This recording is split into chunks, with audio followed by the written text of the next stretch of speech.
In this video, we're going to be talking about how to actually build a feminine business because there's a whole lot of confusion online about this that is causing women to run ragged, be very confused, not make enough money, and really just not understand what this concept means.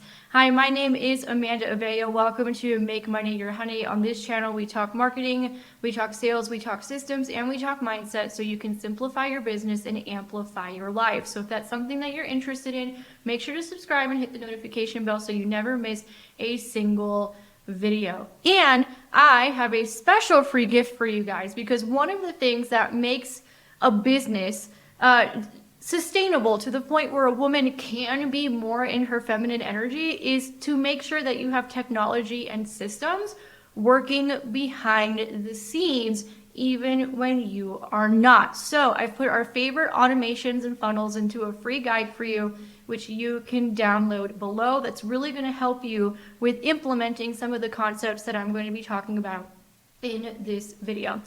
So let's get into how this conversation even started. I was recently interviewing one of our referral partners for the Make Money Your Honey podcast, and this very interesting conversation came up, which it was the fact that she's very in tune with technology, software, data, analytics, and using all of those things in business to help women business owners scale. And one of the objections, which was mind-boggling to me, that she gets all the time from women is that, oh, well, technology and structure and systems and automations, all that stuff is too masculine. I want to run a business from my feminine, and I don't want to use any of those things. I just want to be in creative capacity and intuition and yada, yada, yada, yada.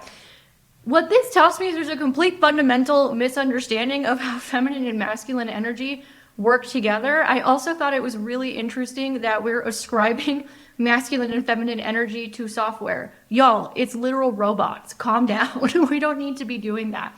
But let's make the assumption that technology and all that stuff is more masculine because, you know, in the realm of the masculine, you are seeing a lot more direction, structure, boundaries, borders, data. That stuff is considered more realm of the masculine if we were to put it in that way. Well, here's the thing. Without structure, without boundaries, and without data, you have zero direction as a feminine woman in business. And what does a feminine woman want? She wants direction.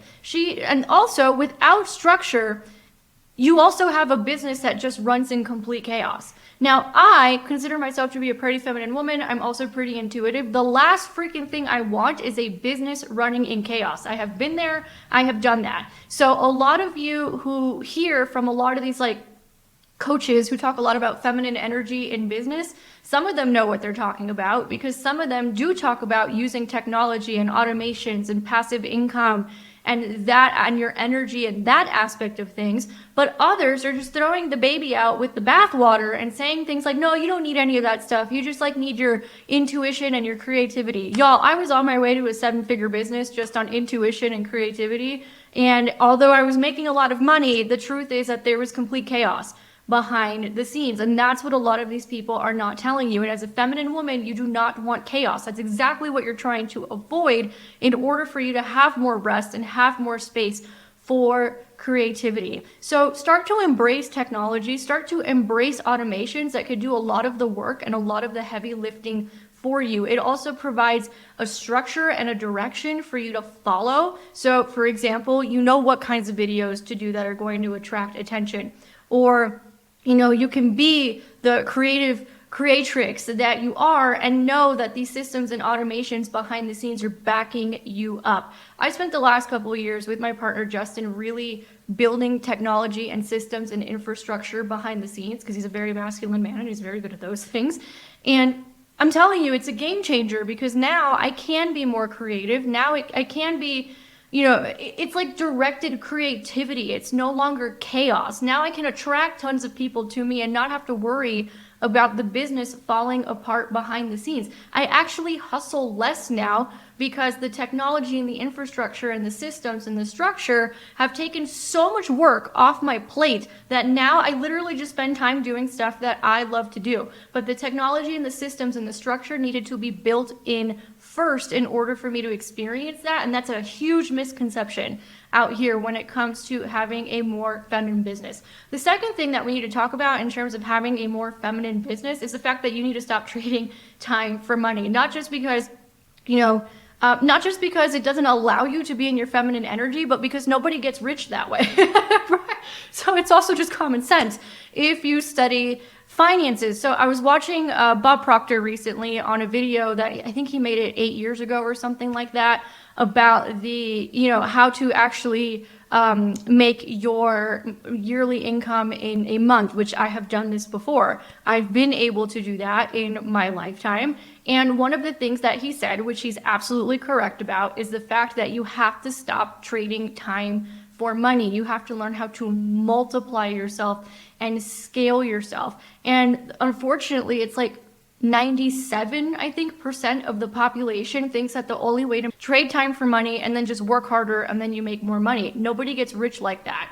The second thing that he mentioned, I think it was 2 or 3% of the population, then take some of the money they make from trading time for money and then they use money to buy investments that make them more money, which is a great thing to do. But if you're not making enough money to begin with and you always have a cap, you're probably not going to have enough money to invest, depending on what type of job you're in. So we still come back to the same problem that you're just not making enough money. When we break that paradigm and realize that it's not necessarily about how much effort we put into things or how much time we trade for money, then we start making different decisions. Then we start creating things that can scale. Then we start creating things that are leveraged. So this looks like digital products. It looks like group training programs. It looks like selling one-to-many instead of one-to-one. And what that does is that it takes so much mental, physical energy that you no longer have to be using hustling, and instead you are more leveraged. Essentially, you're working very smart instead of working very hard. And the final thing that we need to have in order for a feminine business is support. Now, right now our team is pretty small. It's just me and Justin because I moved to another country, and that I learned after I moved to another country that had I kept employees in the United States, it would have been a kerfuffle on my taxes. But basically, we went through a whole restructuring of everything in life and business. So right now we have a really small team, and we like it that way because the technology does most of the work and there's way less drama to deal with. But the core, right, or the core message is that you have to allow support. Now, that support could look like technology, like I mentioned. It's what we're really big fans of. Eventually, we'll expand the team again. We'll probably have some sort of a VA to help with technology, and we'll probably have some sales assistants, and that's basically it, because that's all we're really going to need, because technology does most of the work for us. It looked like me asking Justin for help and being like, hey, I'm trying to build this like automated salesperson, and nobody understands what I'm talking about. You used to build out, software. Can you help me, please? And of course he was like, yes, of course I can help you. And then, we fell in love and here we are in Mexico. But the point is to ask for help, ask for support, allow yourself to receive help and support, which actually brings me to a fourth point that's actually really important if you want to have a more feminine business, is the ability to receive. The feminine is all about receiving. That's our job. It's what we do. And what happens is that sometimes it's very hard for us to receive money, especially if it's receiving money easily. Like, I see this happen with clients all the time, where we get them out of trading time for money because we help them create a more scalable offer. They make more money in 7 hours than they used to make in 3 months at their place of employment, and then they lose their shit and sabotage.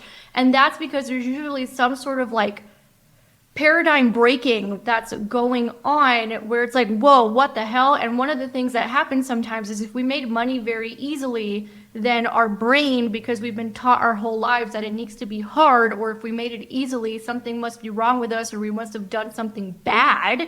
That's a very common thing when people start making money easily, then we start to sabotage.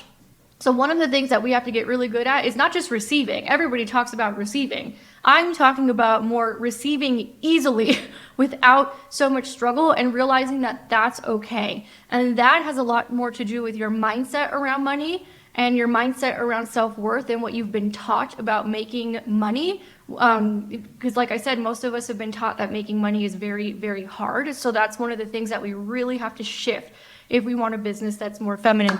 And spoiler alert, everything that I talked about right now is about having a more feminine business, but I really just did that for marketing. Because everything that I said right now has really nothing to do with whether or not you're feminine or masculine. This is just scalable business concepts. Had every business, whether it's run by a bunch of masculine dudes or run by a woman, understands. So one of the things that I want us to do as a community is stop ascribing masculine and feminine to things that don't need to be ascribed to, because it's confusing the hell out of everybody. I hope you guys found this helpful. If you like this video, go ahead and give it a thumbs up and make sure to subscribe so you never miss a single video that we have coming out on this channel.